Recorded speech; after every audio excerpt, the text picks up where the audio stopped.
Lain-lain diskarte ang gipatuman sa mga local government units nining padayong gubat batok sa COVID-19.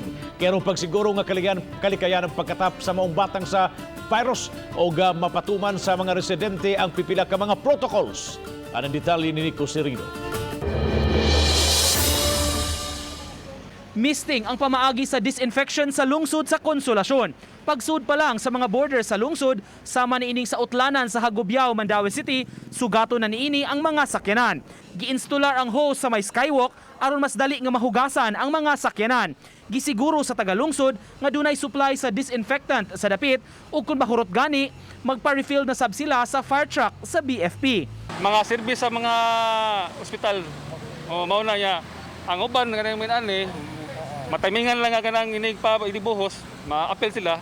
Pero ang amon jung iwan jud ang kanang mga ambulansya o kanang gikan magatod sa kuha sa mga kuan ba. Mao na mong ikuan nga kuan sa mayor. Subsub kaayo ang implementasyon sa border control checkpoint. Matag sakyanan nga musud, susiho ng ID ug papeles sa driver ug sa mga sakay niini. Mga pedestrians gipangayuan sab og pass. Samtang sa lungsod sa Liloan, gilusad kagahapon sa mga opisyales ang bag-ong pamaagi sa monitoring sa dapit gamit ang drone. Kini aron masayon na masusi ang 14 ka mga barangay. Gipangunayan ni Mayor Cristina Frasco ug 5th District Congressman Duke Frasco ang pagsubo sa gitawag nila nga Project Lupad. Masayo na unya ang pag-monitor sa dapit kung mituman ba ang mga tao sa enhanced community quarantine ug wala maggawas-gawas.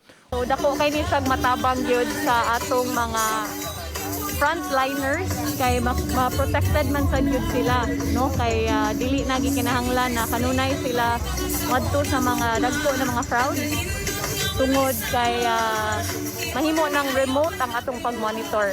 Uban ni June Solon, Nico Sereno, Balitang Bisdak.